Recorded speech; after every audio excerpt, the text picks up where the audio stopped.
Monday, back at it. Yeah. All right, we got football tonight, NFL, then a reprieve tomorrow. Chance to have everybody catch their breath. And then we got more football, but we have college football tomorrow. Is the action start tomorrow? No, it's Stop. Louisiana Tech, Middle Tennessee plays tomorrow. And then we have Coastal it on Wednesday? App, Fun Belt tomorrow. And then what about Wednesday? Wednesday is UTEP, FIU, Tell me Sam we have it Houston, New Thursday Mexico too, David. State. And Thursday, yeah, West NFL Virginia, football. Houston, Thursday. SMU, East Carolina. We got Tuesday, Wednesday, Thursday this week. Yep.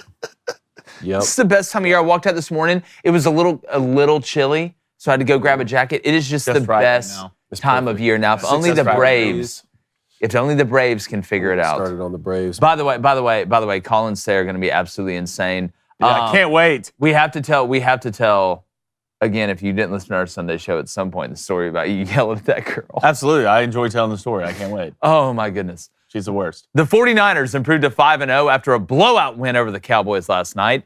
Oklahoma jumps into the rankings after winning the shootout against Texas. And the Braves take on the Phillies tonight in Game 2 of the NLDS. Can we score a run? I'm Jake Crain, and welcome to Crain & Company.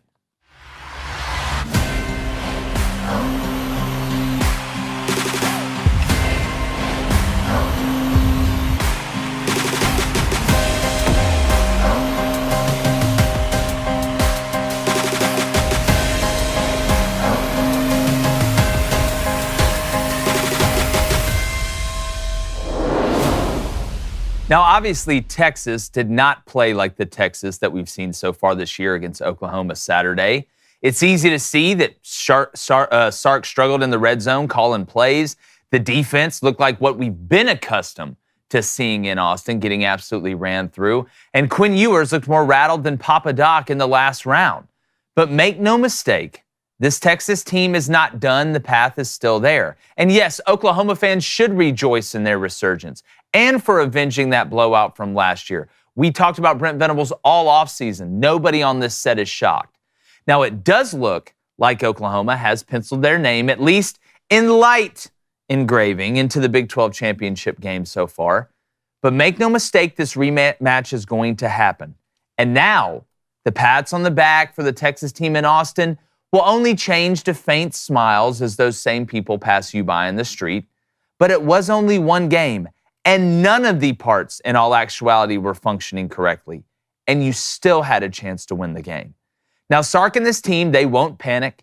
They'll realize the room for error has evaporated. All that equity that was gained from beating Alabama is now spent. And as the margin narrows, so does the focus. And this team understands that. They also know they're going to be favored in their last 6 games. And the winner of the rematch in the Big 12 championship between Texas and Oklahoma has a very good chance to get into the playoffs. Now, we just saw the D-plus version of Texas last weekend. And again, Oklahoma deserves all the credit. I don't have a dog in this fight at all, but we still have to live in reality because all of the pieces for Texas are still there. Now, I don't know what was up with Quinn Ewers in the defense last weekend, but I don't think that's who this team truly is and who they're going to end up being. Now, they may be down, but they sure as hell aren't out. I've still got Texas going to the playoff. Remember, I said that when everybody else was jumping off the wagon. No, that's not an Oklahoma pun. David Cohn. It kind of is, though. It's a little bit, maybe. You could take it that way. Former Michigan quarterback, my brother, former Western State, Colorado wide receiver. Have to tip your hat to Oklahoma. Oh, yeah. Looked like they were the better team. Yes. They were the better team on Saturday. Had some crazy, wonky stuff. Special teams kept Texas in it. But, David, when you look at Texas's last 6 games, and really you look at the remaining games on Oklahoma's schedule, it really, if everybody stays clean, since there's no divisions, and this is another great example of why having divisions in college football in a conference is you don't get the best game at the end. Just look at the Big Ten right now. I think the Big Ten's a shining example of where divisions hurt you.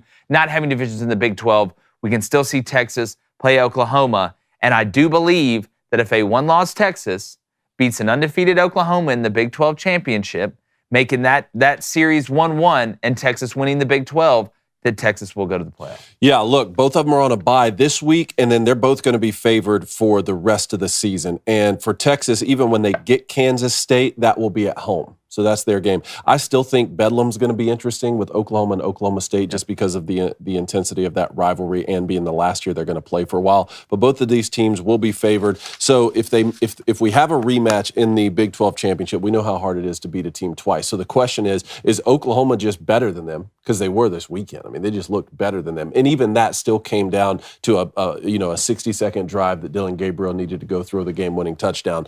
So are they better than them, or does Texas, avenge that loss, and then we have a one-loss Big 12 champion in Texas?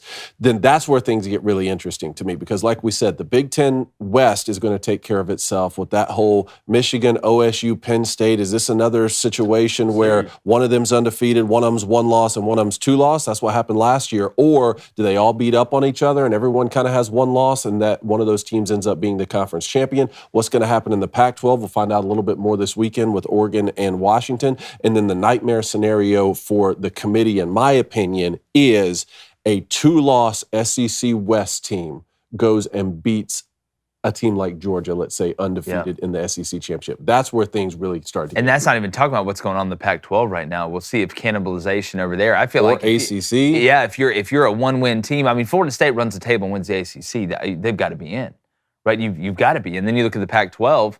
All right, what if you have a one-loss Pac-12 team between Oregon and Washington? I mean, go through the litany of teams, one-loss Louisville USC. You have a one-loss team coming out of the Pac-12 that wins the Pac-12 championship. Blaine, if you're Texas, you want Oklahoma to win out. Yeah. You don't want, as crazy as that sounds, right? We say this all the time, depending on who you're rooting for. Sometimes you have to embrace the darkness to see the light.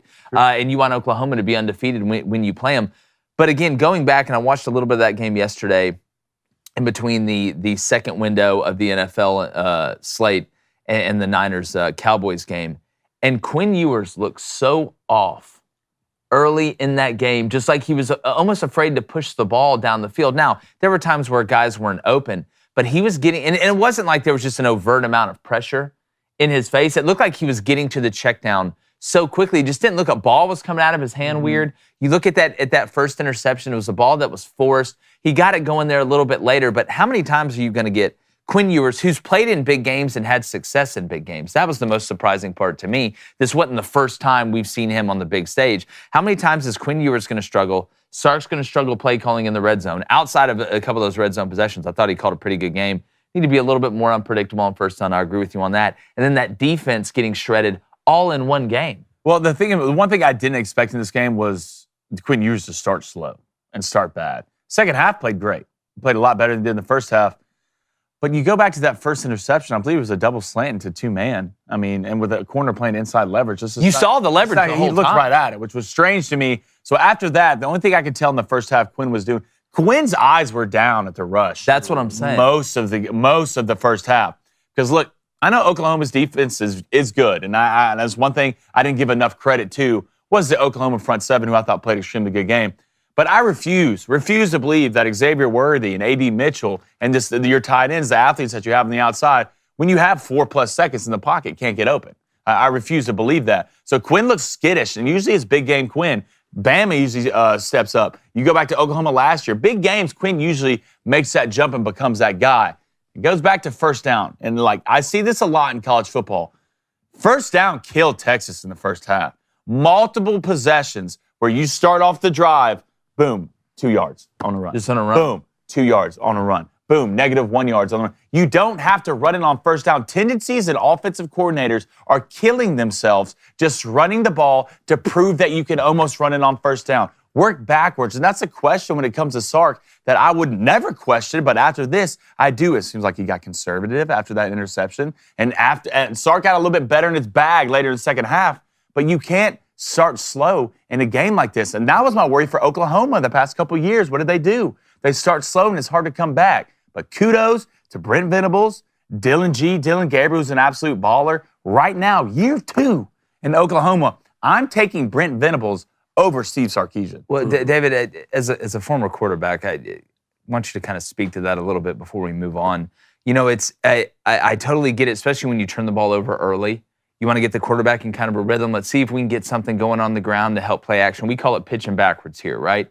Reverse engineering an offensive drive because a lot of times guys want to run it on first down to try and see what they can get and stay ahead of the chains and start to manipulate those safeties' eyes. But at some point, you keep banging your head against the wall on first down. You're finding yourself in 2nd and 8 the whole time. Then now you've kind of flipped it to a predictable down for the defense, which tends to get you in 3rd and long, and any sort of penalty, whether it be a false start or obviously a holding or something, now puts you behind the chains. Do you think that was more to just calm Quinn down after throwing that early interception where he looked right at it, or was that just more of a comfortability thing for Sark just to try and get that offense going? I think Oklahoma just got after them. And when you look at the second interception, that ball was a little bit high right there at the goal line, but that was a forced interception. I mean, Oklahoma just got after them, not just in the front 7 with the sacks, but in the secondary. They kept up with the likes of A.D. Mitchell and with Xavier Worthy, some of the best wide receivers in the country. The fact this game was close should surprise no one. This is one of the best rivalries in college football, and it's a neutral site. No one really has an advantage. And Oklahoma got blown out 49-0 last year. I didn't care if they put the 49ers out there. Oklahoma was going to figure out a way to keep this game close, and they did. And even still, it took a last-minute drive to come back and win the football game. So these teams are certainly comparable. The thing with Quinn Ewers in the Alabama game, he threw several balls, a couple on post routes, that if you put together an all-time tape of greatest throws ever and you're putting together a teach tape for install, you would put those throws on there, right? And Alabama's defense is as good as it gets. So I know that Quinn Ewers has the capability. The fact that we didn't see that this game, there was nothing memorable for me. When I think about the quarterbacks in this game, I'm thinking Dylan Gabriel, I'm thinking quarterback draw, I'm thinking some of the out routes he threw, I'm thinking about the game-winning touchdown, the go-ahead. Everything is about Dylan Gabriel, and Quinn Ewers just didn't have that memorable moment here. Yeah, it just didn't seem like they got anything down the field. We want to know what you think, obviously, after a crazy weekend in college football and the NFL, really in sports in general. Make sure you hit that like button. Hit that subscribe button if you're not already liked. We know you're in the chat. We really, really appreciate it, you guys. And before we get to the chat and get to our college football power rankings headed in this week, I want to let you guys know, I'll tell you what is memorable, all right, when you start taking Nugenix. Because you know what you start remembering and what you always remember? How you don't feel tired anymore.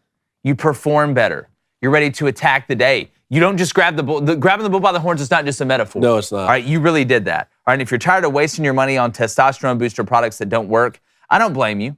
But our friends over at Nugenix Total T, they let you try before you buy on their supply. And you get a complimentary sample when you text 231-231 and enter keyword Crain. Blaine, this is something you've talked about a lot. I mean, we lose testosterone as we get older, right? You start going from, falsetto to whatever the high-pitched one is. Is that correct, David? Am I around there? Is that falsetto? You go from baritone to falsetto. There you go. How about that? I'm going so deep in the bag right now. All right, but you can turn back the clock and re-energize your life. Yeah. Blaine, tell them about it, man. I'm telling you, from a guy whose testosterone was super low when I went and got it checked, like just from an energy state, like an everyday basis standpoint, like Nugenix, you wake up, you're hopping out the bed like you're possessed, weight room, you're lifting up everything. Hell, almost picked up the building the other day.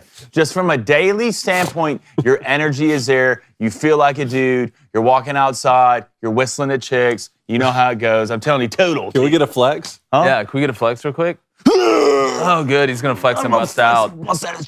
Get a complimentary bottle of Nugenix Total T when you text 231-231 and you enter the keyword Crain. That's C-R-A-I-N. Text now and you'll get a bottle of Nugenix Thermo X, their newest and most powerful fat incinerator ever, with key ingredients to help you lose fat fast and get lean even faster, absolutely free. That's 231-231. Enter keyword Crain, C-R-A-I-N. That's 231-231 and enter Crain. And also, grab some merch. We're going to put the link in the chat. That's the best way to donate. We really appreciate it, guys. We're really close to putting some new stuff back in there. We're going to break out those new Booster Club designs this week, see which one you guys like the best. Because, again, at the end of the day, you're buying them on our supply. Let's get to the... All right, what's up, chat? Let's go to Kenny Powers with a $5 donation. Hey, P, what's up, dude? I love your muscle shit. He says, Boomer, give Venables his flowers for how Ewers looked. The defensive moment had his non-mullet head swinging. Look, Venables, we talked about the witchcraft and wizardry that was going to go on between Brent Venables and Steve Sarkisian.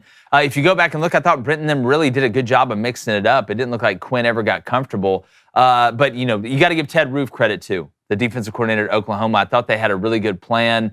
Not that Texas didn't. Texas is going to hit some plays. Sarkisian is going to scheme somebody wide open 3 to 5 times a game, and you just have to adjust to it. But what I thought is they really didn't give up a ton of big plays. They made Texas, go 8 to 10, 10 to 12 plays down the field. And when you do that, you obviously open up the margin for error by offenses, whether that be by penalty, whether that be by turnover, whether somebody drops a ball, whether somebody misses a block. I thought they did a good job of not just getting their pants pulled down the first 3 to 4 plays. They set the tone early. And again, you go back and look, we talked about this before the season.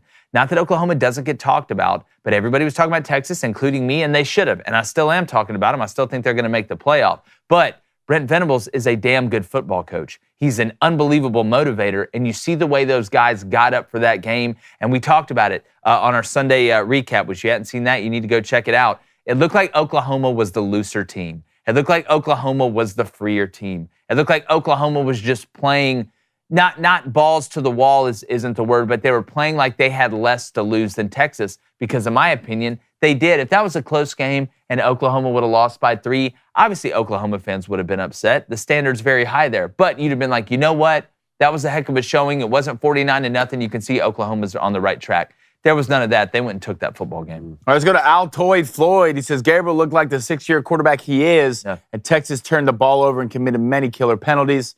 That will get you beat against every worthy opponent every time. Without a doubt. I mean, again, what are the main keys to winning a football game, right? It's turnovers, it's field position, and it's penalties. Those 3 things, you win 2 out of those 3 things, you're probably going to win the football game. You win field position, you probably win special teams. Yeah. You win the penalties battle, obviously that speaks for itself, and then field position goes into turnovers and obviously big plays as well. So without a doubt, I mean, Oklahoma won that game. There's teams that lose games, and there's teams that win games. I think that was a mixture. Texas struggled. Texas made mistakes. Oklahoma took advantage of those mistakes. Those 2 things can be intertwined. T-Guns, $2 donation. Hey, y'all. First time in the Booster Club. T-Guns, what is T-Guns, up? welcome home. T-Guns. Welcome home. Welcome to the trust tree. This is where you are right here. You're in the trust tree, and you're never leaving. You're never leaving. To ever. That door doesn't open. It's California Dreamin' song. All right, let's go to Texas Ed. I know he's hurt. He says, the loss of the center in the first quarter was huge. The communicator of the O-line, when you have a blitzing/aggressive D-line, which Oklahoma is, it's such a bigger deal than what people are actually talking about. No, I agree with that. Obviously, it hurts, but I don't think that was the main catalyst in Quinn Ewers struggling. You know, you had some untimely penalties. You did have some procedural stuff, but I think it was more about the action getting pressed on Quinn Ewers than what he lost. I think it was more about what he was going up against than what he didn't have when it comes down to it. But the center, look, the hardest thing to do in football that nobody talks about is snap and step. That's the hardest thing to do. Sucks. I want to get Cole Kubelik on here for an hour and talk about it one day. Yeah. Because people just don't understand. Like, imagine snapping and having to pass set against some of these guys. Imagine snapping and having to pull. Or pull, yeah. Right, on pin and pull. Imagine snapping, even back blocking. Like, it's not easy. Let's go to Rain Lamont. He says, Oklahoma's defense is much better than Alabama's defense. Hey. Who's in the chat? Hey. Well, look. Who's in the chat? I think we can have a legitimate, respectable, gentlemanly argument. Can we keep it gentlemanly? About that? No, we can't keep it gentlemanly. I'd be easy, though. I'd pump the brakes a little bit. Alabama's got some Avengers running around on defense. And we're going to get into that. Let's go and get in these power rankings, David. All right, let's do it. Georgia and Michigan, 1 and 2. Not only did that not move at all, but they absolutely rolled. Both scored over 50 points. They just look good. Yeah, they did. And we're going to get into right and wrong here. If you're on audio, here's what we got from 1 to 10. Georgia stayed at 1. Michigan at 2. Florida State at 3. Can't believe that under 58.5 hit. Yeah, Had that one this weekend. Because they rolled. Dude, they were up 22-0 before you could snap your fingers. Oregon at 4. Here we go this week. They were on a bye. We're going to know this week. Yep. Ohio State at 5. Struggled with Maryland. What a cover. I know, Blaine. Blaine had Maryland. He was over kicked a field goal at halftime. Dude, what? God, I said the same thing for, I was watching the Colts this weekend. You know what? I'm not even going to get into it. Some of the decision-making, it just, Maryland at the end of half, that was awful. That's unacceptable. You can't do it. The only thing that was more unacceptable was what Miami did. Yeah. But I'm sure we'll get to that. Oklahoma at number 6, moving on up. That's what we call circling the wagons, boys. Moving on Penn up. State at 7. I still don't trust them.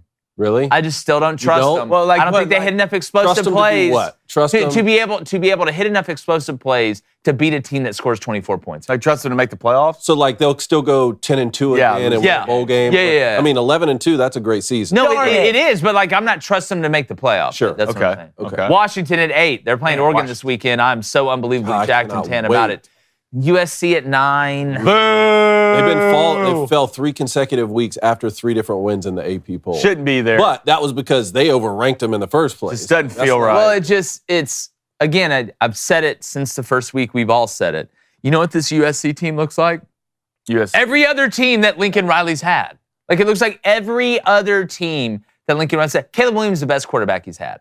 I think in college, we can agree on that. Better than Kyler, better than Baker. Yes. I think we can agree on that. But it's the same build. It's like you start out on whatever game you play, video game you play, and you have to do like the character build. It's always offensive. Lincoln Riley, whatever characters, probably cannot defend anything. Probably didn't have Alex a shield. Grinch is stealing money.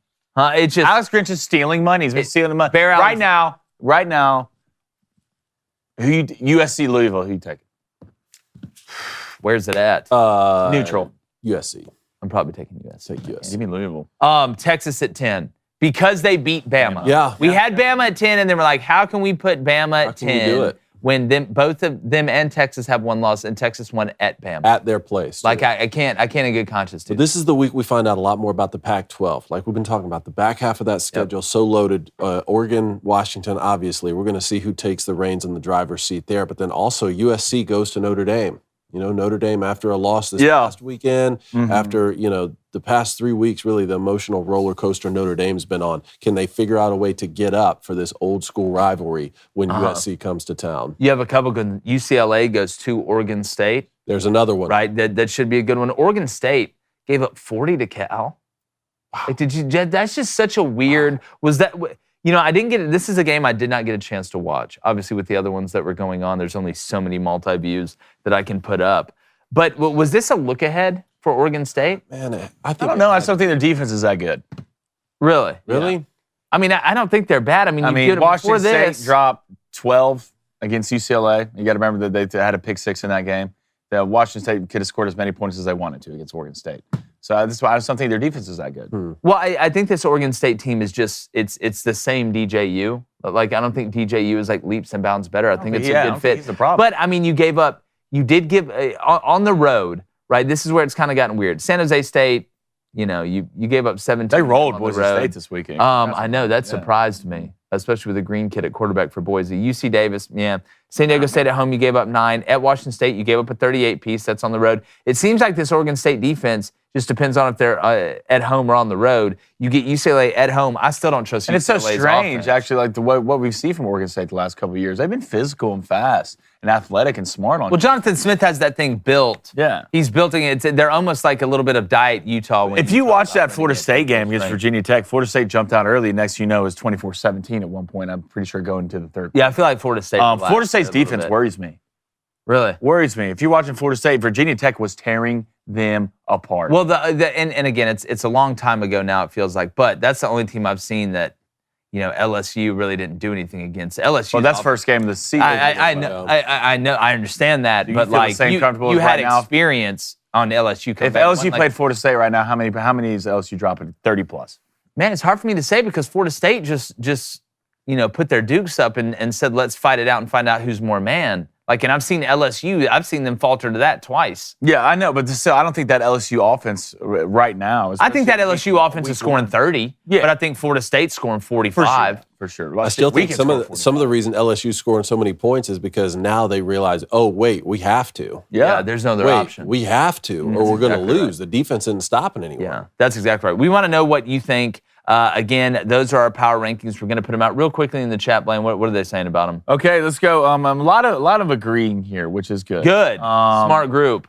The poll today is Oklahoma. Should they be in the top 4? I want to get people's opinions on that. Let me see here. We got USC's too high, but you got to put them there. Where else were you going to put them? We're going to find out. That's the best part about this Pac-12. I mean, we got what? 3 Pac-12 teams in there right now? Oregon, Washington, and USC. All of them, I believe, play each other. Yeah, and I'm thinking okay, because we have Alabama right now, right at 11, right? Right at 11. Alabama, USC right now, I think would be a good game. I think it'd be a really good game. I think it'd be a good game. I think, Alabama's How many defense, is USC scoring against Bama? That's what I'm trying to do in my head right now. Because Alabama's scoring against USC. Put up 34. They beat Alabama 34-24. I mean, Does Bama win that game like 52 to 40 to 42? And that's the question: is Alabama's offense going to put up that many points against them? I feel a whole lot better about Alabama's defense being able to stop Caleb Williams more times than what USC's defense can stop Alabama. You might be right. If Milrose's first option's open, which we're going to get into here in a second. John Edward Kruger said Georgia and Michigan shouldn't be 1 and 2. They haven't played anybody. I mean, who you putting up there, dog? Who you feel great about, John? You watched Georgia this past weekend? I know Kentucky's not the greatest team in the world, but if you've watched Georgia and Michigan, I think there's no reason for us to move them down. I can't wait till Michigan's schedule next year. Oh, God. Why? Why? Why, John? Because the Pac-12 decided to collapse and everyone's coming over, and we already had Texas. Look, I get y'all got like Ohio State, Texas, USC. Oregon. I get a couple. It's one of those schedules where you take over, like on NCAA, online dynasty, where you take over an online dynasty and you get to set your own schedule, and you're not ranked before the year, so you schedule all the best teams. It's one of those schedules where you better win the national championship this year. For sure. I thought Florida had the toughest schedule next year. Oh, no. Not anymore. Philly's gone. Yeah. Not anymore. Florida looks like Shaq playing against 9-year-olds in one-on-one basketball compared to you guys' schedule. I can't wait. All right, let's get to right and wrong. Right and wrong. Who wants to start? I'll start. You want to start wrong or right? And whatever feels right. What feels right? Whatever feels right. I'm going to start where I'm right. That's surprising. Good one, dude. Georgia, Kentucky. That game went exactly how I said it was going to go. Yeah. Exactly how I said it was going to go. Now, I was wrong about a couple things, which I'm going to get into. But when I look at that, Jordan, there was no way. This was not a good matchup for Kentucky. Like, it was not. Everybody kept talking about, Georgia's, quote unquote weakness was against the run. Kentucky's really good at running the ball. But again, like the way I opened one of the shows last week, what was hurting Georgia in the run was against the quarterback. And typically it was on eye manipulatory plays, RPOs, zone reads, things like that, where you're able to extend the defense, hitting on the exterior. Peyton Thorne goes for 61 yards. The kid from UAB had some success. But teams weren't just lining it up in between in the C gap, the B gap, and the A gap, and running gap scheme runs right down Georgia's throat when Georgia knew it was coming. That's not how that was working. It was more razzle-dazzle and smoke and mirrors than it was substance. I'm going to punch you right in the face. And that's what Kentucky's offense is. It's line up, let's run counter, let's run power, let's go man versus man. We'll run in the box, we'll stop your run in the box, and that's how we'll win. We'll run 30% play action, we'll do some motions. Kentucky, and look, there were some plays that Kentucky left out there. You mentioned it on the Sunday show. That first drive where Kentucky had that open receiver, you got to hit that play. Have to. To beat Georgia, and I said this about Auburn, and Kentucky and Auburn are in different spots, but I don't think it's a mile wide in the difference. You have to, especially going on the road to play Georgia, you have to almost pitch a perfect game as coaches and players. Every play that is out there to be made, you almost have to make. And I don't think Kentucky was good enough in the passing game, if the run game didn't work, to be able to throw themselves to a win and then stop Georgia consistently. Because I tell you what, Georgia's offensive line from a pass protection standpoint, Carson Beck's got all day. All day. He's doing a really good job going through progressions. Guys are running wide open. It's very easy right now. It looks very slow right now for Carson Beck, hitting on over 70% of his passes. We're seeing the numbers, and he's not turning the ball over. I just look at this Georgia team, and that offensive line, the run games is getting going.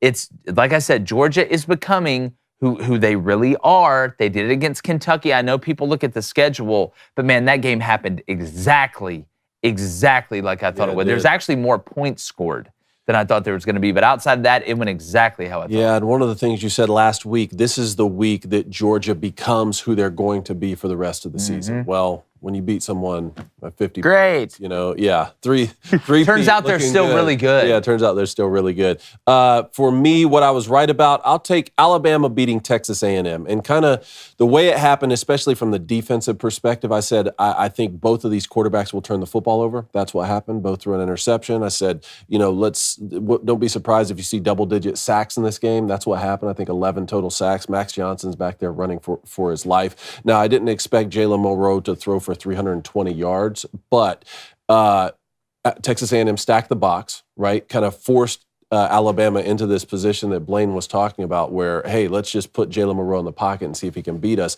Now, he finally got some help. Jermaine Burton had 197 yards receiving and a couple touchdowns. But he's still not getting help in the run game. That's what's the most surprising to me. Alabama rushed for 23 yards against Texas A&M. That's not a winning strategy throughout the season. And what's more surprising, Jalen Monroe still minus 31 yards rushing. I don't know how that happens. To me, the best comp for him is a young Denard Robinson. I've been thinking about this the last few weeks, and I played with Denard Robinson in his first season when he was at Michigan. These guys are incredible athletes, can get by anybody on the defense, physical runners, but both have really strong arms. But when they're younger quarterbacks and they have some deficiencies on the offensive line, Jalen Monroe is taking a lot of sacks, taking a lot of hits. I would use his greatest skill set, which is his mobility, to be able to open up some more of that passing game. They keep getting away with it, though, and this defense is keeping them in every game. I'm starting to get, and I'm not saying he will be him, especially in the NFL, but Jalen Monroe really reminds me of a young Jalen Hurts.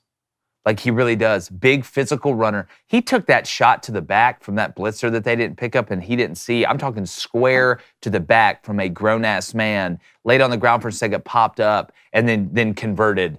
Like I know he ended up throwing a pick a couple plays later. But when I'm watching him, he runs so heavy when he does run. He's very elusive. He can keep the play going. But early in his career, Jalen Hurts struggled with those intermediate. Bad. Do you remember how bad he used to miss? Like, Jalen Hurts used to miss guys high. He used to miss them down. But the deep ball was always decent for Jalen Hurts. He could always throw a good deep ball. Now, I don't know if Jalen Monroe and they're using Jalen Monroe differently than they did Jalen Hurts. I'm not saying he will be Jalen Hurts, but here's what I don't understand from A&M. And by the way, this game went very similar to how we thought it was going to go. Neither team was able to run the ball really at all. A&M ran it better than Alabama did. But where I was wrong, I thought Max Johnson would be able to outduel Jalen Monroe in an old-fashioned, shooting contest, passing contest. And some of that had to do with A&M's lack of ability to pass protect, as well as Alabama did. What I don't understand from A&M is, okay, you're stopping the run. I get that you're loading the box some and you're bringing pressure some, and you don't want to do the same thing all game. You can't do the same thing all game. People that say, oh, you got to do the same thing all game, that's not how this works. You got to be able to mix it up. But it seemed to me like at some point if you're A&M, so play coverage, play tight coverage. Keep the box, let's have an even box and say, all right, we're going to try and stop Bama's run with an even box. We don't need to send guys in. Now, look, if you're facing 12 personnel or 11 personnel and the tight end's attached and you want to walk the safety down, that's fine. You're not worrying about the tight end beating you vertical at safety. But at some point, how many times, David, is the first read just going to be wide open? How much cushion are you going to give because you're bringing pressure that not only do you make the decision easier for Jalen Monroe, you made the throw easier. Hell, even when they would run coverage, they're rushing three. On that first touchdown, unless I'm just losing my mind, they rushed three. Let's go. What else? And nobody covered the guy in the slot. Nobody covered the guy in the slot vertical. I want to say it was cover three is what it looked like to me. I need to go back and look at it. May have been cover three, may have been man free. I need to go back and look at it. Either way, the safety in the middle or the safety in the sky who had to reverse out back to the wide open guy, it shocked me that A&M at some point just didn't say, all right, that's fine. We don't think you can run it. You've obviously proven that you can't run it. We're going to put 5 in the box, 6 in the box. If you want to run it, great. We'll play head up, get you in 2nd and 7, and then get you in 3rd and 6. And then we'll play coverage and bring heat every now and then. We'll show pressure and back out of it. But the amount of first reads that were open for Jalen Monroe and how open they were, how many of those catches by Burton was nobody around him until he took 2 steps after he caught the ball? Well, if you go back and watch this game, that DeBerry kid had no chance. No chance. They pressed him. You just got hit with hitches all day. This quick stuff. Then you drop back. You got hit with double moves. They didn't have an option. And when they doubled Burton, here comes Isaiah Bond coming out and balling. We've been waiting for this for a while now. We've been questioning Bama's skill position.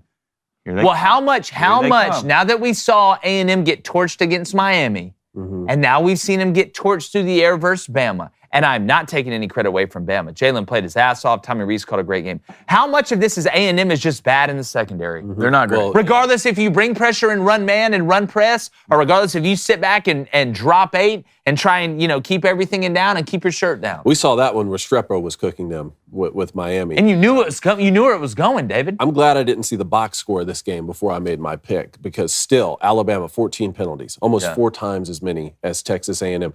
2 turnovers, twice as many as Texas A&M had. Got out rushed. 67 yards to 23 yards. But again, that defense for Alabama and then Jalen Milroe being able to hit big throws when he needed them most, that's going to keep them in. The question is, in a year when the SEC West is kind of down and you look at an LSU team who does have the capability to put up a lot of yards but can't really stop people, and you've already beaten a high-powered offense in Ole Miss, does Alabama still figure out a way to win the division and move on to Atlanta? Well, it's looked like it's still going to be wonky in the SEC West. Blaine, where were you? I had to go back and look at this because I picked Notre Dame minus 6.5 as a show bet.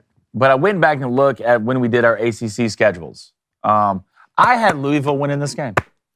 So I'm going to come out and bounce back and say, I got this right. That's a reach. I got this right. If you go back and look, I had Louisville losing 3 games. And I don't know if they're going to lose that many. You go and look what they're building right now. And the one thing you always question when it comes to Louisville is their defense. Louisville always got a guy at receiver. Louisville always got a guy at running back. Plummer's like his 13th year in college, which you feel great about. His experience wise from quarterback. Braum makes it seems complicated, but great coaches can take complicated schemes and make them simple. And Braum's at one of the best at doing that. Jamari Thrash is an NFL receiver. I'm pretty sure he came over from Georgia State. Georgia Southern won the other. Jawar Jordan, 600-plus yards on the year. They're starting to become physical up front. They're starting to become physical on the defensive line. One of the most dangerous things that Louisville can turn into is a physical football team because they have good enough skill players to run with anybody in the country. You put Braum back there calling the plays with a quarterback with experience. Go look through Louisville's schedule right now. There's not a super lot of no Florida State this year, which is huge. There's a chance that if the ball bounces right their way, they could almost make a run at this thing. And one game for a championship, Florida State, Louisville, you never know. Louisville might just give me those nuggies and sneak their way into the playoffs. Well, I'll say this. Was shocked that Notre Dame wasn't able to win the short yardage downs in this game. You look at the bad decision-making from Jack Plummer, who was a veteran guy. You go back to the NC State game, the game before that, I believe it was Boston College. They ran up the check at scored 56 points.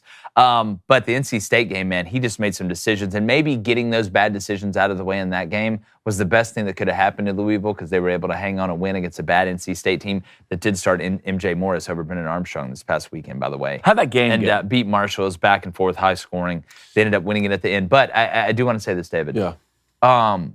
This Notre Dame team, with Marcus Freeman, I love what they're doing in recruiting. I do think Marcus is going to be able to figure it out. But what I'm not understanding is how you go to Louisville, a team and Louisville's defense has punched above their weight for the last 2 years now. Not even last year that they punched above their weight. But watching Notre Dame with that offensive line, and we know their skill position isn't great on the outside, right? They're young, they're getting better. They're good at tight end. We know Sam Hartman's their quarterback. Watching Sam Hartman make the mistakes that he did through the air while Jack Plummer didn't make the mistakes, and then watching the offensive line and defensive line at Notre Dame get outmanned by Louisville's guys up front was one of the biggest surprises of the college football weekend to me. If you would have told me that Louisville, ran a couple trick plays and hit them, maybe hit some plays down the field, got a couple timely penalties, and somehow beat Notre Dame, 30, 38, 35 in some crazy game, I'd have believed that. But if you'd have told me that Louisville was just going to line up and kick Notre Dame's in up front, that was one of the biggest. And I think that goes to show you how much those guys believe over there. And Louisville's a really tough place to play. But man, I was so surprised. Notre Dame is fraudulent in the way that they wanted to win. They're fraudulent. Third down calling from Notre Dame. Well, see, look, I don't think so though. At Notre Dame with that offensive line, with Alt and all those guys going up against the defensive line for Louisville, outside of Louisville just leaving guys wide open on the outside, there is no way in hell, and I thought you said it best, you have a 300-pound basically running back in Estime. All I've heard about Estime is downhill Estime. Jeremiah Love's the best back on that team. That freshman back, he's the best back on that team. But the fact that you can't, I don't care if Louisville knows that it's 3rd and 1 and we're running it. I'll tell them where we're running this son of a gun. They're just shooting But the fact that Notre Dame, it don't matter. The fact that Notre Dame can't line up with the guys they have on the offensive line, and I'm not saying win it every time. You're not going to get every one of them, but I watched that whole game with you. They got punked so many times. I was waiting for Ashton Kutcher to run out with a bunch of cameras laughing and pointing at him. Well, they brought everybody. They brought everybody. They're shooting gaps. Sooner or later, you got to run a play action. Sooner or later, I'm not saying you don't. Gaps, I'm not saying you don't run a play action. But guess what? When you shoot a gap, like that, it opens up another gap. Like it should have at least been one of two things. One of, hey, we're in heavy personnel. They're in heavy personnel. It's jumbo versus jumbo. You want to shoot a gap? I'll block you down. The running back will make the adjustment and hit it. But it wasn't just shooting gaps. When they tried to base block, Notre Dame was either getting stalemated or walked back.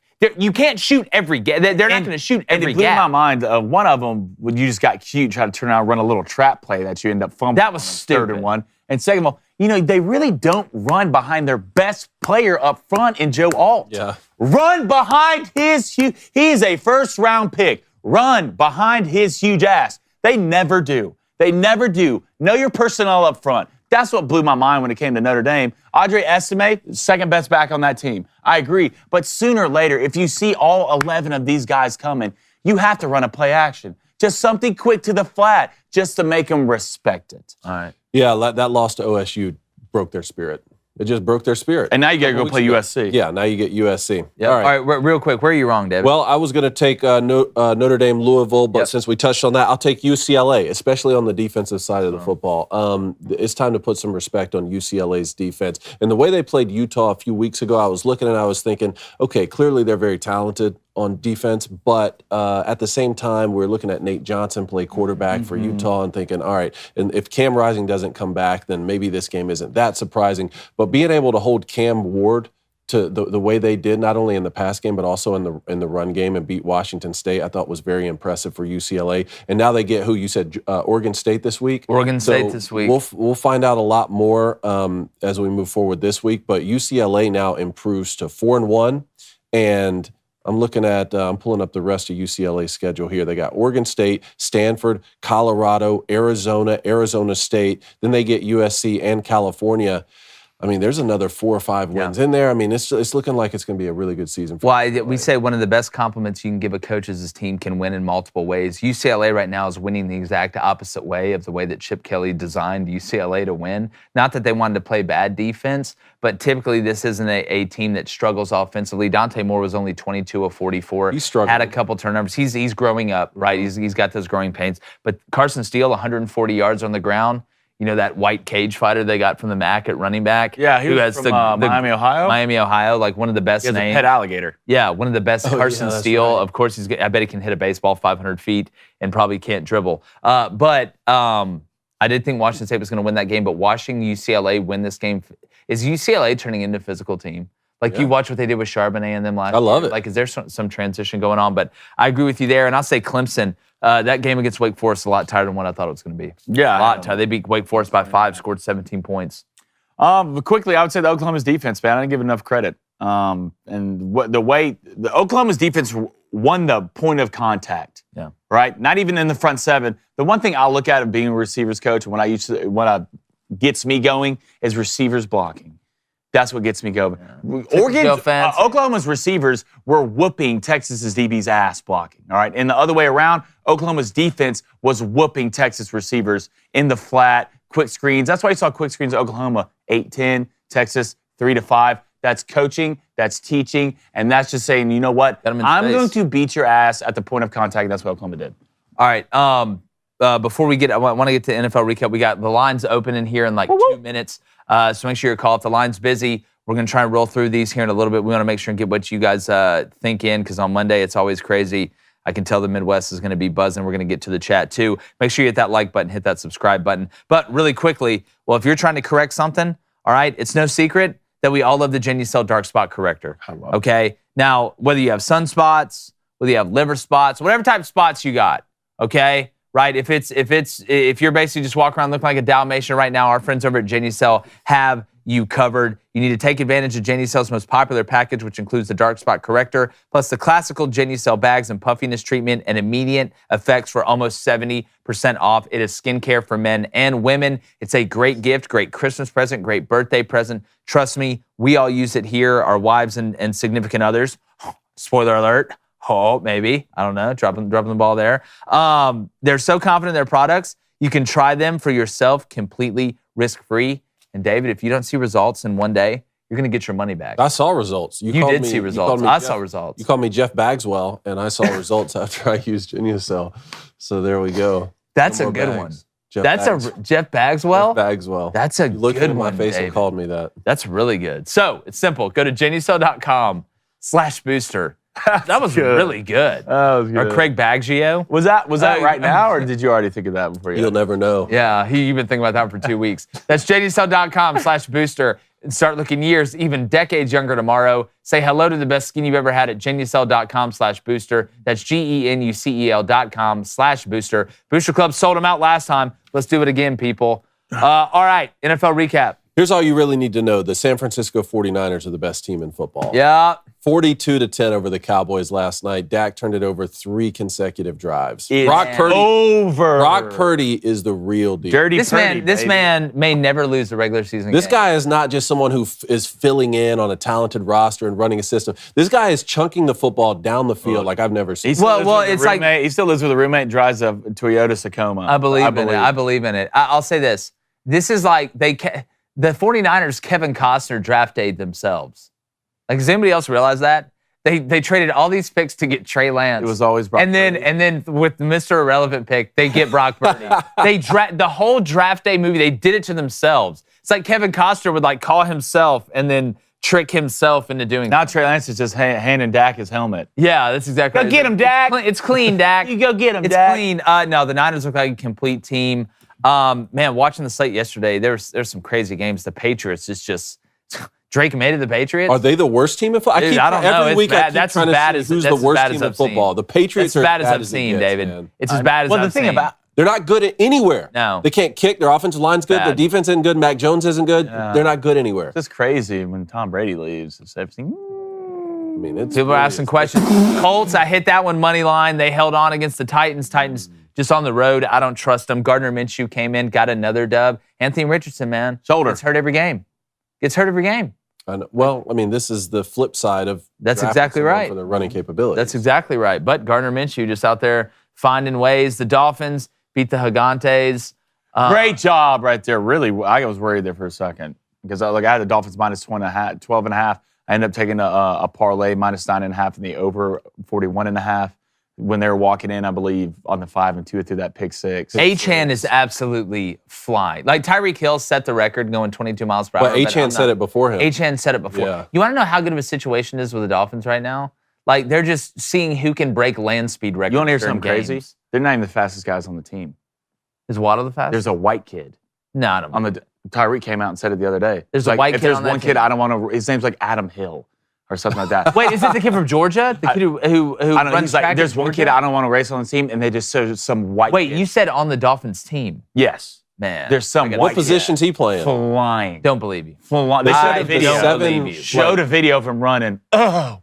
Oh God. How has he not touched the ball yet? Oh The God. 7 fastest plays of the season where guys were running the fastest with the chip in their shoulder pads or something, all 7 are Dolphins players. It must be great. And the fastest kid's a white kid on the team. This is crazy. So let's see, Yeah. man. Bengals finally put it together on offense. The week I played Jamar Chase in fantasy. Wow. Of course. Cardinals. Hey, did Joey B looked fresh? Did you see Joey B's bouncing around? Yeah. Extending the play. He looked healthy. It's about as time. healthy as he's Well, been. it's crazy when you just throw it to Jamar Chase. Well, How see, good it's been things more go. than that. He hadn't been able to move. Everything was throwing. You know, he's trying to take weight off that right calf, off that right leg. Made it tough for him to, because Joey B's got some wiggle.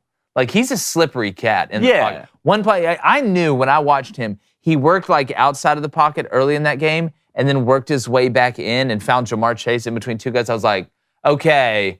Like, I don't know if y'all put some stem cells in there or you just been like Spike's dad from Little Giants just rubbing it with warm milk every night. Like, whatever fixed it, but it looked fixed. Bengals look good. The Steelers find a way to beat the Ravens in the ugliest game ever of all time. Look, Ravens, Golly. I will come play receiver for y'all. Dude, I told you Beckham was. I will come play. Beckham can't play 2 games. I watched in a row. Rashad Bateman drop passes. I watched Mark Andrews stiff ass drop passes. Zay Jones drop passes. Zay Flowers. Zay Flowers. I always called him a munchkin and then shut him down. Look, there's not going to be a lot of yak. All right, after the catch. With you, but I'll catch it. All right, I promise you. If there's anything I do, Bateman dropped the touchdown. I will catch it. I felt bad for Lamar. Yeah, there's drops all over the place. Man, C.J. Stroud and the Texans, I think they had a win there. Great cover, fellas. Man, Desmond Ritter led the Falcons back 5-0 down. Young Wei Koo. 5-0 at home. He's called undefeated that at home. Dude, I don't know if you remember that. I called that during the Sunday show. I was like, young Wei for the walk-off. Oh, it yeah, just that's smells like a young Wei. Like my old girl's tripping. But my young ho Waku. Desmond Ritter hasn't lost a home game in the NFL or in college. But you said Never lost a right. home game Yeah. in Cincinnati. Have you seen him and Carson Beck in the same room? No. I haven't. I mean, one plays in Atlanta, the other one plays in Athens. I've seen both of them. Isn't that a National Geographic show on TV? And then the Bills got beat by the Jags in London. Jags just look. In my survivor pool. So first off, thank you for playing that game at 9 because I probably would have bet the Bills. I'm done with that. Stop doing it. No, the Jags are like, no, let's stay in London forever. I was huge in my survivor pool. I picked the Lions, right? I think a lot of people were probably on the Bills. We're getting into nut cutting time in the survivor pool. Yeah. All right, so survived another week. Y'all are transitioning? Don't look me in the eyes and say that again. Sorry. But no, big one for the Lions. Panthers, Bryce just has no help. You got Thielen. Thielen looks nice. So does a Thielen every play. I took the under. I throw to Thielen every play. Who else is there? Nobody. What do you got? DJ Shark Jr., I think. You got Shark Jr., who plays good once every 4 games. You have Hayden Hurst, tight end. He's a good piece. I don't think they throw to him enough. You just up front, you're a disaster. Yeah, it's not. You're an absolute disaster. Now the defense is starting to realize it. Saints? Murder. Yeah, but like the Patriots, just, I don't know how much of that was. Awful. What? Chiefs hold on against the Vikings. Yep. God, man, it's just, will the Vikings ever come through? Like in the fourth quarter? Look, I'm saying you got to get Kirk out. And everyone's like, well, it's not his fault. There's it's not. I just don't think it's Kirk's fault. He can't win it with him. You just can't win it with him. So it's a stigma thing now. You can't win it with him. It's just like he's the guy who plays really good. And I mean, 1 through 16, but you get to 17 and 18, you need a birdie to pars both. That's what happens. Well, I'm telling you, where did the Vikings? I don't think it's Vikings pick. I don't think it's Kirk Cousins' fault solely. It's football, and the Vikings Justin Jefferson goes out, but I mean, dude, like, how many times did they have a chance? Wow. The Vikings with the ball. The Vikings have the 15th pick in the first round, and a lot of projections have yes. Wait, hold on. They have the. How do you already know what pick they have? I'm just looking at mock drafts. So that's like what they mock and where they're probably going to finish. So if the Vikings have the 15th pick, excuse me, who do you think they take? It's got to be Q. I don't know if they would take a quarterback if they got Kirk Cousins. Yeah. Do you want to keep Justin Jefferson? I mean, yeah. Then you're going to get a quarterback. I don't know. That's what Jonathan Taylor said, and they just re-signed him to $3 million, 3 or 42 million. So you don't want to keep. You rather keep Kirk than Justin Jefferson? No. What I'm saying is a lot of guys talk a lot of stuff so they can get that contract the way they want it, and then they get it. I would say if they did make a move, a quarterback, I don't know where you'd send Kirk Cousins, but I would send him somewhere where I could move up in the draft to get a quarterback, and I'd probably look at Bo Nix. That's the Bo Nix territory, isn't it? If a lot of projections have Shadur Sanders going to the Vikings. Shadur's coming back. If he comes. Oh, I'm exhausted already. All right. But no, it was a good day of action yesterday. Eagles ended up holding off the Rams. Yeah. And the Rams Cooper looked great. Good to see early, Cooper and then all of a sudden it was just like the offensive line. I know, I did too. Actually, there was something I wanted to look up today. I wanted to see how many rushing yards did the Rams have, because I can't remember them running the ball. Dude, they ran it like twice in the first 54 rushing yards. Yeah. A lot of empty from the Rams. I love it. I picked up Stafford as my fantasy quarterback this week. Golly, you just can't be that one-dimensional. I mean, I get it that you have world beaters at wide receiver, but still. And typically, Sean's not. That was the thing. I mean, Cooper Cup's tough when you're going against the guys from Mordor. But it's been like that the last couple of weeks. Well, it was just like the Eagles could just pin their ears back and guess pass almost every time as defensive lineman. I mean, it got to the point in the second half where it was just like, the door was open and Matt was trying to keep the play going, but he wasn't able to do it. All right, we got calls here in 1 minute. Quickly, David, little Major League Baseball. Yeah, so Disappointed. Rangers up 2-0 in their series over the Orioles. Good for you, surprise there, but Happy for 11-8 yesterday. Thank you, my adopted team. And then the Twins 6-2 over the Astros, tied that series 1-1 yesterday. And then tonight, Braves, Phillies. Braves still at home, down 1-0. I don't know how they score 0 runs in the. Why is the lineup getting? Why are we changing the lineup? Why are we after doing a 104-win season? You just won Miss Universe, Universe, and now you're getting new makeup. You're doing your makeup different. Don't even get me I don't understand, Brian Snicker.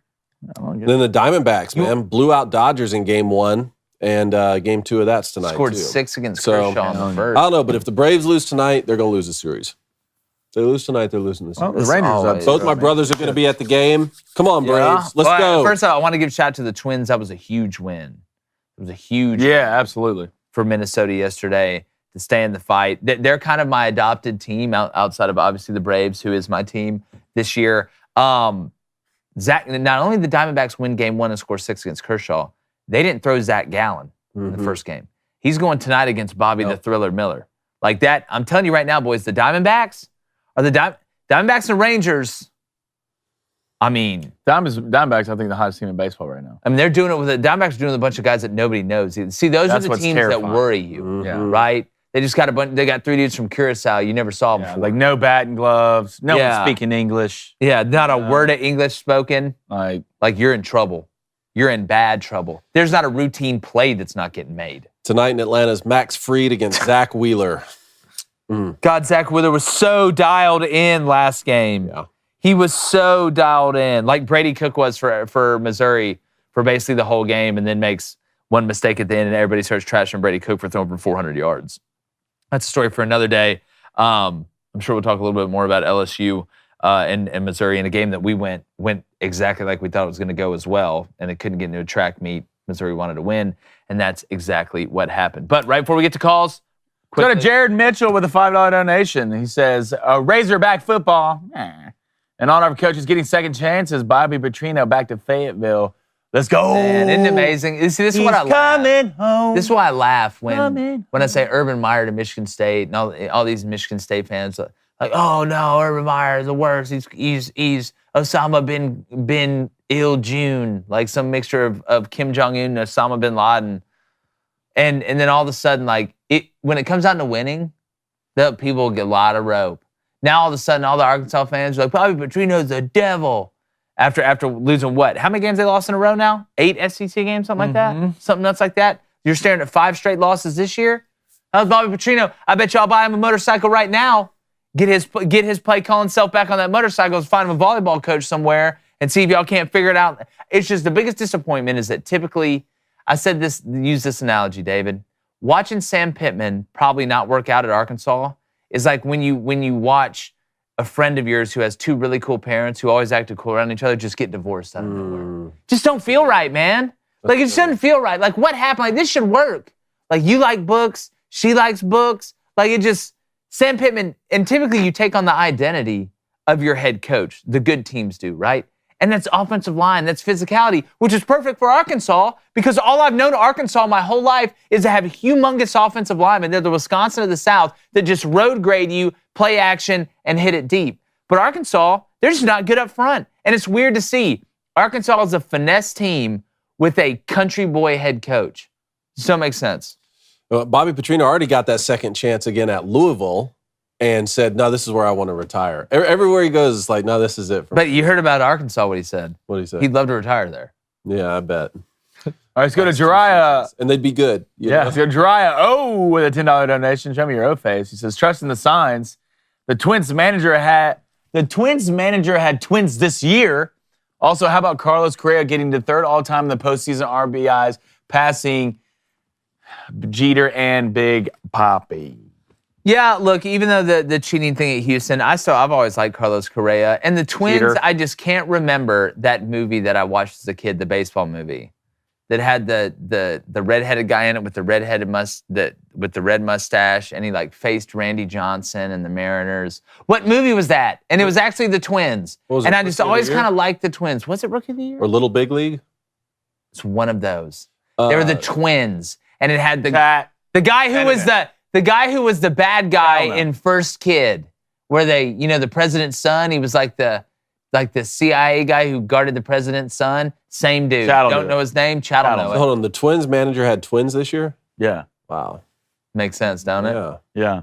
Carlos Correa is a cheater. We all know Trust it. the sign. Tyler Jarvis with a $5 donation. Thank you, Tyler. I bet Cristobal proposed to his wife standing up because he damn sure can't take a knee. That was, again, like I said on social media. You should be fired. We always say on here, there's never one play that decides a game. Well, in this rare case, there was one play that decided the game because Mario Cristobal could have just won the game by taking a knee. What are you doing? If you don't know, I don't know where you've been. All he had to do against Georgia Tech was take a knee, and time would have ran out. Georgia Tech had no timeouts, but he decided to just run the ball. They ran inside zone, it looked like. Ball got stripped. Georgia Tech scores. The minute that ball gets stripped, you deserve to lose. That was the football guys were paying you. But apparently this is not the only time he's done that. Did it at Oregon? Did it at How Stanford? in the world? If I'm the offensive coordinator and I'm up in the box and Mario Cristobal says to run and play, I'm threatening to jump out of the press box and die in front of it. No, we're not doing it. We're taking a knee. Fire me. If you're doing this, if you're doing this, I am threatening now. I will open up the window of the press box and scream and make them have to pause the game and bring the fire department and everybody. I feel bad for the kids. Sure. I mean, they're bawling on the sidelines. It's an Because excuse. you're incompetent. Incompetent. You're paid. You should get doc pay. No, I'm 100% with that. Like, this is, again, I need to see your text messages. I need to see any emails that are linked to any, and I'm saying this allegedly, like at some point, it's one thing when James Franklin scores a touchdown as time expires to make sure Penn State covers, okay, against West Virginia. Okay, you score at the end. Okay. This, I don't know. Stinks. Smells to me. Let's go to Andy Watley with the $5 donation. Andy, thank you, brother. It says, worst coaching decision, Mario Cristobal versus Georgia Tech, or Curly Hallman and LSU versus Auburn in 1994. My father was a coach for Auburn. What happened? Staff. All LSU had to do was run the ball in the second half. They were beating the hell out of Auburn. They kept throwing it. Auburn got like 3 pick sixes. Really? Like in like a 10-minute span, and then another interception that was almost returned. My father, I'll never forget, he said we were just sitting there, and I couldn't believe they kept throwing it. Wow. With Jamie Howard at quarterback. But worst decision, Mario Cristobal. Leaps and bounds, because those are bad decisions made over a half, but at no point could you have just taken a knee and the game would have been over. This one play. Very simple, very easy, very buttoned up. What's going on in the headset? No, I don't either. If you've ever, like, it's so hard. Again, I'll give you another example. If I'm one of the coaches on the sideline, I will run on the field and start removing my clothes so the game has to be stopped so that we can rethink this. I don't think you have to remove your clothes just running out there again. Well, if I'm going to run out there. I get it. Man, I'm really interested to see how does this affect Miami down the stretch now, because your next 2 games are against North Carolina and Clemson, and you still play Florida State and you play Louisville. Yeah. How does this one decision affect you the rest of the year? I can't trust you ever again, right? It's like it's like all of a sudden you left your phone out and it buzzed and it's your ex-boyfriend. Yeah. Like what's going on? Like, you try to be honest with me, but you were only honest about certain things in the story. Yeah. So that means you only gave me Blaine pieces, right? said it's hard to. Blaine said yesterday that it's. What do you say about the girl? It's like it's just like when your girlfriend laughs and you're with one of your boys, he makes a joke and she's laughing her ass off when it's not that funny. What's going on? Let's go. Look, I've been around this guy my whole life. I know he's somewhat funny. It ain't. Why are you over laughing at this? How does it Why are you sound? being How does extra she right laugh? now? Huh? How does she laugh? He's so funny. He's so funny. You're so single. That's crazy. Let's get to calls. Let's get to calls. So in that analogy, just so I'm straight, Mario Cristobal is done at Miami and he'll never work out. Well, it's just tough to trust you. Dude, like, it's like putting a blind person in a car. You can't trust him. No. All right, I need to regroup. All right, let's go to Chuck in Pennsylvania. Chuck, what's going on? Good luck. Hey, good morning, guys. Another great show. Thank you. I have to tell you, it's context in life. It's context in sports. And what makes what Cristobal did so egregious, it comes a week after the biggest game of that weekend when the defensive coordinator from Notre Dame can't count to 11. Yeah. That's a great point. Guys, on a goal line stand. Yeah. Now, I'm 67. My lawn chair was made of rock. But I think of Bear Bryant, Woody Hayes, Bo Schembechler. I mean, you didn't have 11 men on the field. Two You plays. didn't take a knee with 20 seconds left to end the game. Yeah. Guys, we've gotten so artistically creative in sports that the fundamentals are just out the window. And when you can't count, I got to tell you, first of all, if I'm Miami, every guy that coaches wears knee pads until the end of the season. Without a doubt. Like with this, they're the Okay. only team that's allowed to knee during the anthem. Amen. Amen. And Notre Dame. And I like the two coaches that blew the games this week. I love the guy at Notre Dame. He's a great kid. But man, how do you 2 plays in a row? You didn't have and you're a defensive guy. And you're a defensive guy. But let me say this. We live in a world that's so analytical now from a coaching standpoint. You got more guys going for it on 4th and 1 than ever before and earlier in the game than ever before. And you know what? I'm fine with it. There's more guys now. Oh, we're down 14. We score a touchdown. Let's go for 2. Like that, it says go for 2. Like I don't really understand that, but I guess in some way, shape, form, I can get around to that. But this is the one play. There is not an analytic. There is not a antidote. There is not a tip that says to do anything other than when you get a chance to take a knee. Guys pray all week for an opportunity in the fourth quarter to hold up the victory formation sign and get in there. And you know what? If you'd have fumbled the snap or something crazy like that would have happened, like we saw the one time in the NFL playoffs. You live with it. You live with it. But you literally, this is the greatest definition, Chuck, and we'll leave it here, buddy. We appreciate you calling. This is the greatest definition of snatching victory from the jaws, or snatching defeat from the jaws of victory that I've ever seen. And it's the second time. It's the second time, Chuck. Unforgivable. Yeah. Fool me once. In this case, still shame on me. It's hard as an AD to look at you after this and trust you. Hard to sign that check after this week. Like, look, I think it's a lot for Notre Dame. It's a lot more understandable not having 11 guys than you going out there with 20 seconds of running the football. Yeah, but 2 plays in a row. Yeah, true. And you also say, Marcus came out and said he didn't want to get a penalty, which is not a penalty to run the guy out there. But there's a guy's job for that, to count guys every play. The entire stadium, every coach on both sides, fans watching, knows you need that ball out. Guys, I don't think we're really realizing how egregious this is. But I want to let you go. But from playing from 3rd grade through high school, you knew if you were on the goal line team. When they yelled goal line, you knew you were out there. Yeah. There's none of this I comprehend anymore. It's I'd rather run 13 guys out there and just get a penalty. What's it, another 2 inches? Yeah, last exactly play? right. Take your chances. 100% agree. In sales, that's called oversell, then repent. Yeah, that's exactly right. Yeah, you don't want to undersell. You don't want to under-personnel and then over-deliver in this case. That's one of the few times. Chuck. Thank you, buddy. Thanks, Chuck. God bless you, guys. Thank you. God bless you, Chuck. Thanks, you too, Chuck. friend. Thank you, man. All right, let's go to Justin down the road in Murfreesboro, Tennessee. Justin, what's going on? Hey, boys. What's going on, guys? What's up, man? Hey, so I'm an Oklahoma fan, Okay.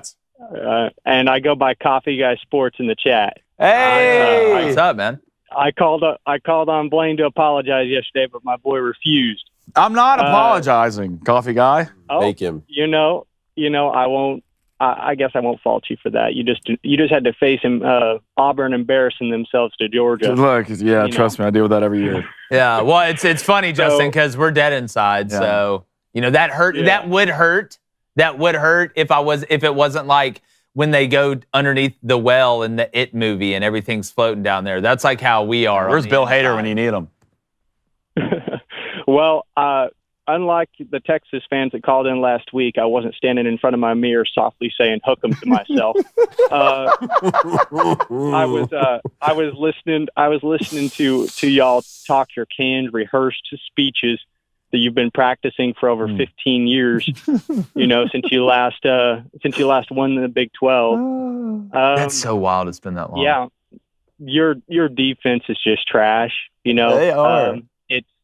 You let old Dylan Gabriel run over 100 yards on you, and throw for over 200. Rufio. That's just soft right there. You can't let that happen. But I'm going to be somewhat rational and just say this.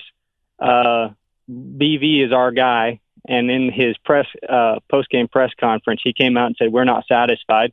Mm-hmm. And I'm going to stick with that mentality. We're not satisfied until we win a national championship.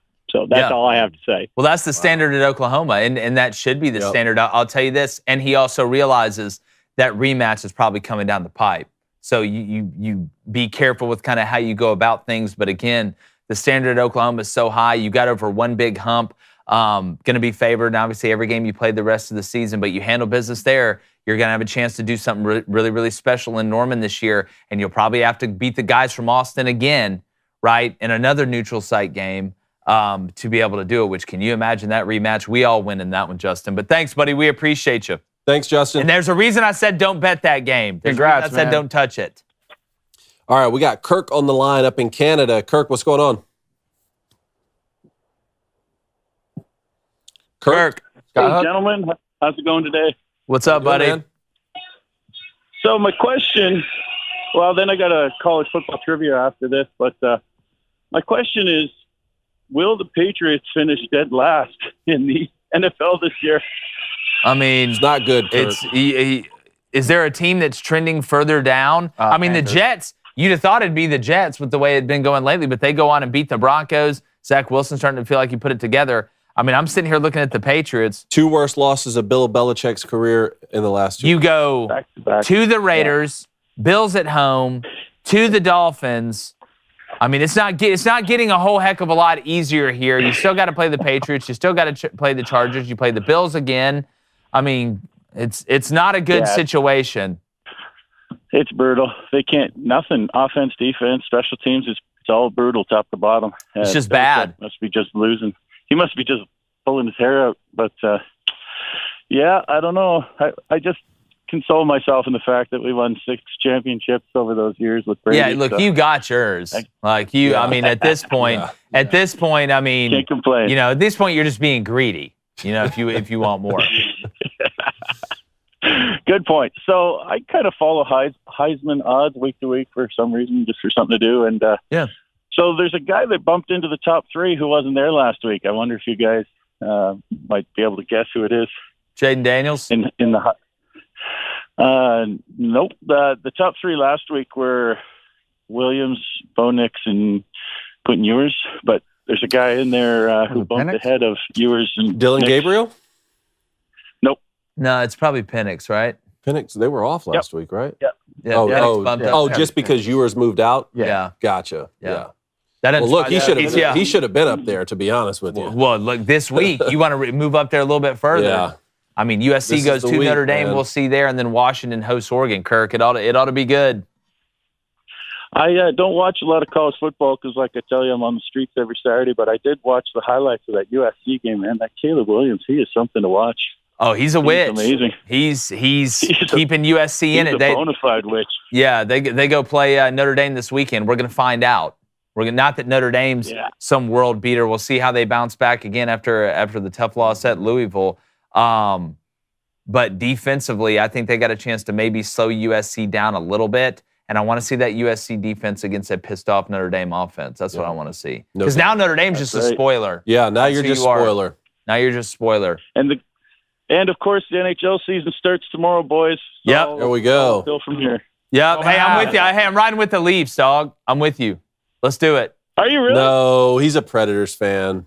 He's a home team. Look, it's hard for me to look at people in the eyes and say I'm a fan of Predators. Wow, he switches up after one season. No, I hope they do. Listen, if it goes down to Preds Leafs, I'm all Preds. But I know that's not going to happen. Probably because the Leafs can't get past the second round anyway, so that's not going to happen. Settle down now. I'm sorry, down. Kirk. Just the truth, man. I live in reality. I operate in the real world. The 2 best odds to win the Stanley Cup this year, the Toronto Maple Leafs and the Edmonton Oilers. And the Philadelphia Flyers. No. Fly together. Gordon Bombay making a coaching resurgence. Appreciate it, Kirk. Thanks, Kirk. Thanks, man. All right, let's go to Dane in Washington. Dane, what's up? Dane. Can you guys hear me? Yeah, Dane, what's up, man? So I want to talk about Cristobal. I think he's probably the worst in-game coach I've ever seen.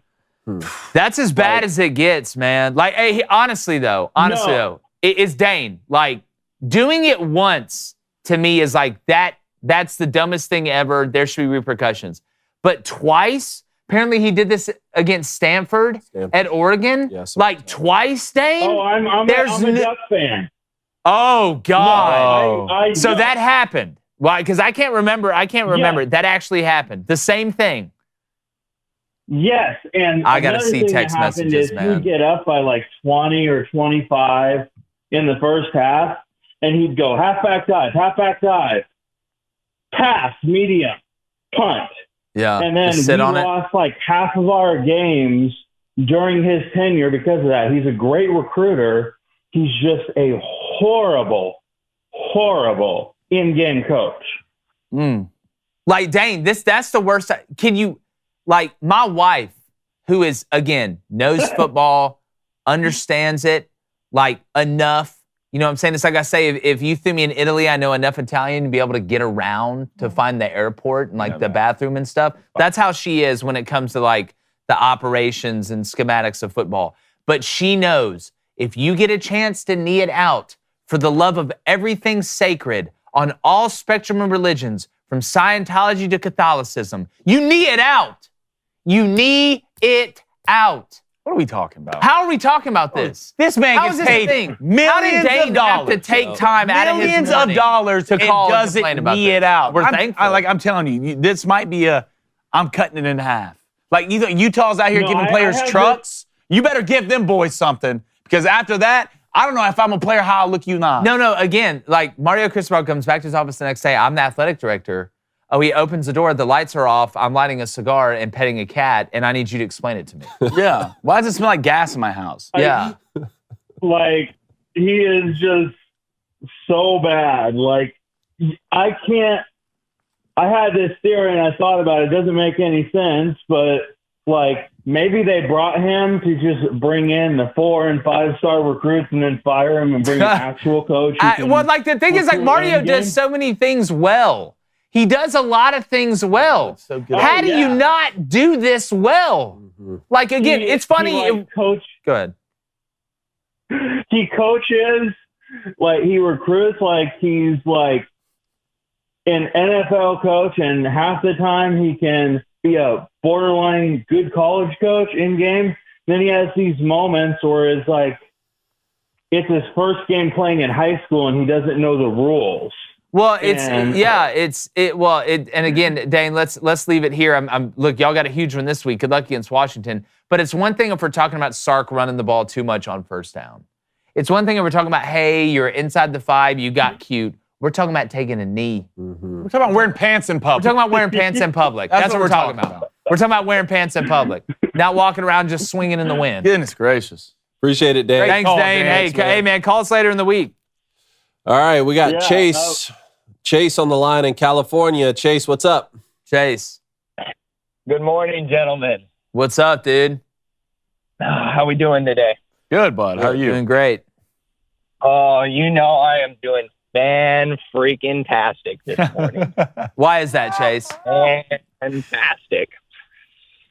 Well, I don't know if you guys saw it or not on Saturday, but there was quite a massive upset in the college football world, from what I can understand. Tell them. Those Sooners went down there, and as you guys like to say, took their shoes off and said, "Why don't you go make us a sandwich?" Yeah. That's exactly right. It just reminded me at the end, like watching Oklahoma go up and down the field, just reminded me of that part on Wayne's World when he's like, and Ozzie wouldn't go on stage that night unless he had a thing full of red M&Ms. Then he talks about, he's like, so we went to the candy store. He's like, and we beat him to death with his own shoes.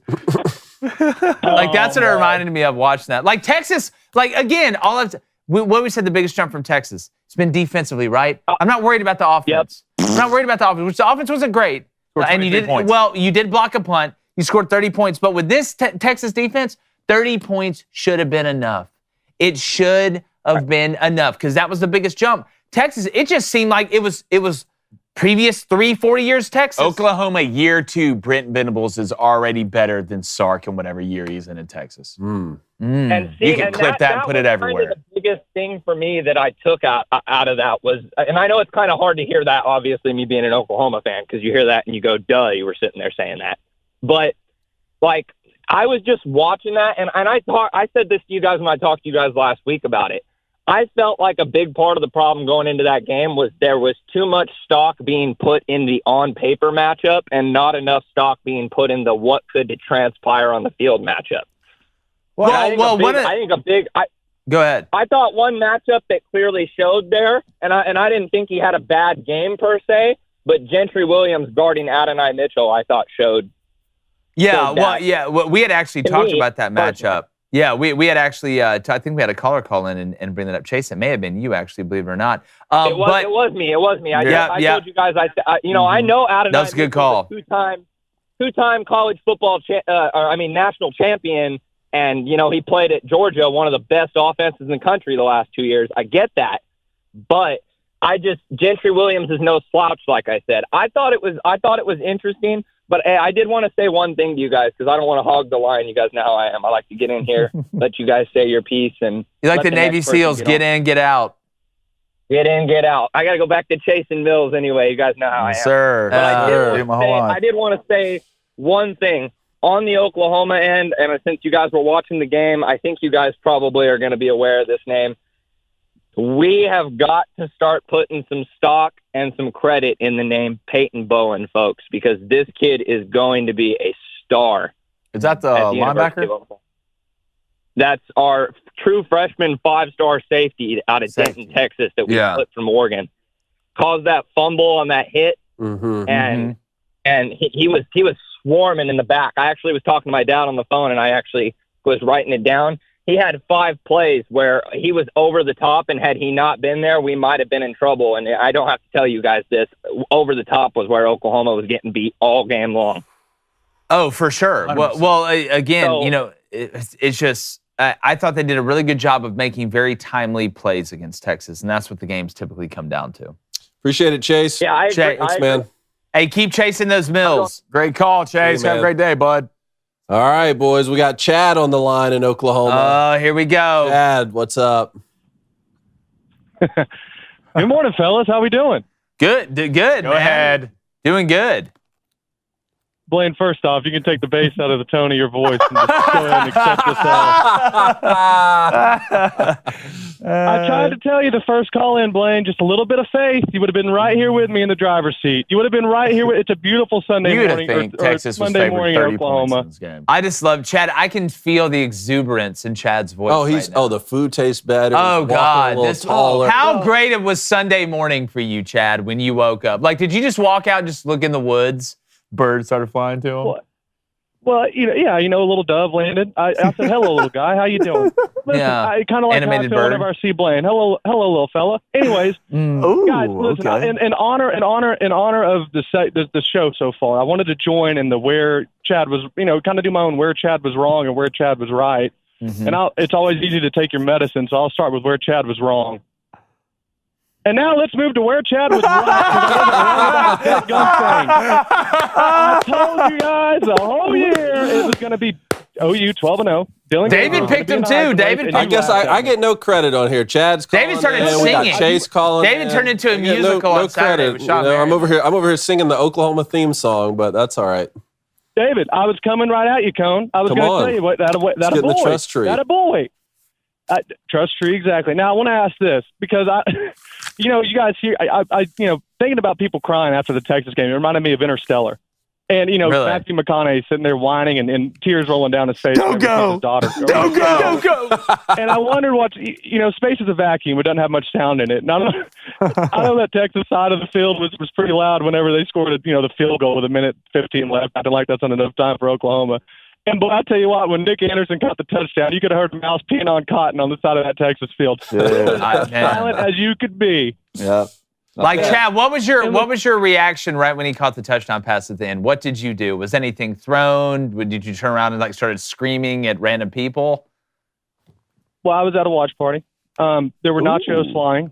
There were, I might have had a a drink or two that were needed to be refilled afterwards. But it was a great time. And by the way, I'd listened to the Wednesday show. I'm sitting here trying to learn about the exceptions to the warrant requirement, and I'm getting strays by a guy named William in Austin. Hey, and I'm glad he was from. It makes sense he was from Austin because his voice sounded kind of, like it had a cloth over it. I'm sure he's still talking to an N95 while he's in his mom's basement. And on top of that, in between bites of the vegan burger.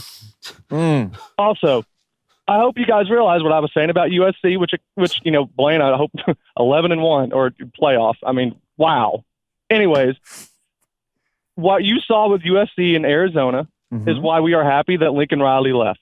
I said it. It's the same team. Weirdly enough, Oklahoma gave up 527 yards, but I don't know if you'd find an OU fan that didn't say that was one of the best defensive performances. And Blaine, you kind of nailed it earlier when you talked about how good it's kind of a yin and yang on our offense and defense. We're really good at the bubble screen passes on offense. Oklahoma is, and it's because the receivers and we have the new receivers coach really takes pride in toughness at that position and blocking ability. And then you see Texas not really able to do that as well. And I think it's just a mindset shift, Yeah, and you were totally correct on that. It was good to kind of hear and call out. But I'm wondering, guys, is there a chance? Because I'm trying to figure out, let's not forget, as great as Texas is, they still needed a field goal with 1:15 left to score 23 offensive points against Oklahoma. And Oklahoma didn't play its best game either. So it seems like a part one of it. Yeah. And I'm wondering kind of what if you're Texas, I think you're looking at it saying, man, I mean, you can change scheme. You can't change DNA. And I don't know if Sark has that kind of mindset that you need in an offensive or defensive line standpoint to really make that kind of change whenever you play against an Oklahoma. Because we really do, for the first time in a while, have a team that has more of a dog mentality. And I think it's a direct benefit of Venables being there. No, without a doubt. Blaine, I wear extra large in my shirts and merch. We got you. We got to get your send me your address, Chad, through Twitter. Definitely. Chad, great call. And we might get a rematch too, Chad. Yeah. Hey, Chad, appreciate it. Rematch. I do want to say, does this turn into, remember, 2017, Auburn beats Georgia in the regular season, plays them again in the SEC I just can't wait to watch Oklahoma game. lose in the playoff. Like, it's just, AKA Lincoln Riley. Well, here's the question. You get back to the Big 12 championship game. Oklahoma's obviously probably going to be favored, should be favored in that game. I don't know if Texas can get over that physicality hump. We'll see it. Embarrassment's a hell of a drug when it comes to rematches. But Texas, again, I'll say it. If Texas runs the table, Oklahoma runs the table the rest of the way, and Texas beats Oklahoma in the Big 12 championship game, Texas go in the playoff. Yeah, I think Oklahoma beats them again. I think Oklahoma's better football. I mean, they go to the playoff over Oklahoma, or they just go to the playoff over? Yeah. Right? I mean, we'd have to see what happens around the rest of the country. Yeah, of course. Well, I mean, you would have, because technically you would be the Big 12 champion. Like, so you would have a team with 1-1 record against each other, both in neutral site games. One team won the conference, one team didn't win the conference. I can tell you this right now. I understand your point on them making it above Oklahoma. I'm just saying. Oh, you're talking about everywhere else. Left out. Oh, yeah, everywhere else. Sure. I was talking about versus Oklahoma. Yeah. I just look. That's what I meant. Good luck whoever plays Georgia. Good luck. All right, everybody else on the line, y'all call in tomorrow. Yes, please. we have live calls every day. Josh. We got a bunch going on. You want it real quick, B? No, you need to hit that quickly, and I'll get to these donations. All right, here's what I got tonight. Betting this Monday Night Football game.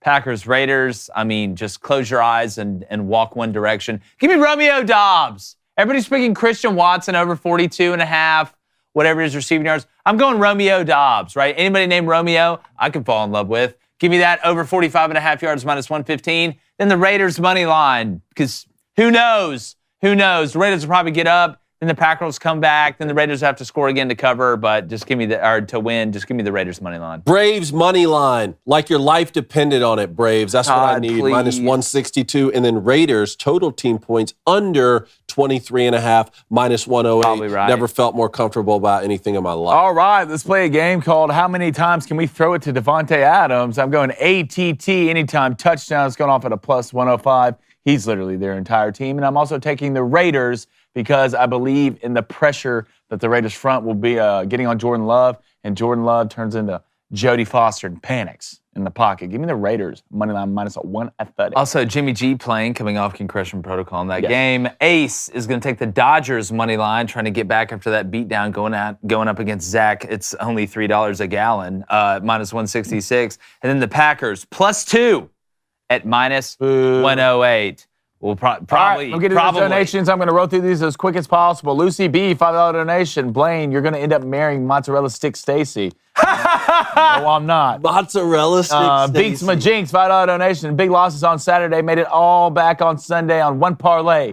Jets, money line. 49ers, -3.5. Lions, -9. Eagles, -2.5. Sharing the love. Binks, congrats, my brother. Your boy's 9-3 in Corey, the last 2 weekends. Corey Sones, $5 donation. How about them Jags? There he Screaming is. from a mountain, Corey.